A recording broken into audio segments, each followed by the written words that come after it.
একটি সুন্দর সুখী পরিবার থাকা সত্ত্বেও কিছু নারী এবং পুরুষ একটা সময় পরকীয়ায় জড়িয়ে পড়ে। যে যাই বলেন না কেন, আমি মনে করি এর প্রধান কারণ হলো অবাধ মেলামেশা। লোহা এবং চম্বুক যদি আমরা কাছাকাছি রাখি, তা যেমন একে অন্যকে আকর্ষণ করবে, নারী এবং পুরুষের সম্পর্কটাও ঠিক তেমনই। যত বেশি একে অন্যের কাছাকাছি আসবে, ততই আকর্ষণ করবে, আর এটাই স্বাভাবিক। কোনো নারী কিংবা পুরুষ যখন দীর্ঘদিন একই সাথে চলাফেরা করে কিংবা একই সাথে কাজ করে, তখন তাদের মধ্যে স্বাভাবিকভাবেই একটি আকর্ষণ কাজ করে, সে দেখতে যেমনই হোক না কেন।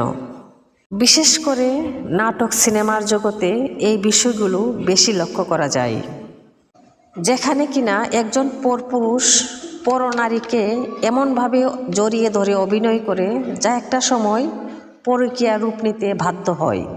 তাই আমি বলবো, সমাজ থেকে এই বেদি দূর করতে হলে অবশ্যই অবাধ মেলামেশা বন্ধ করতে হবে।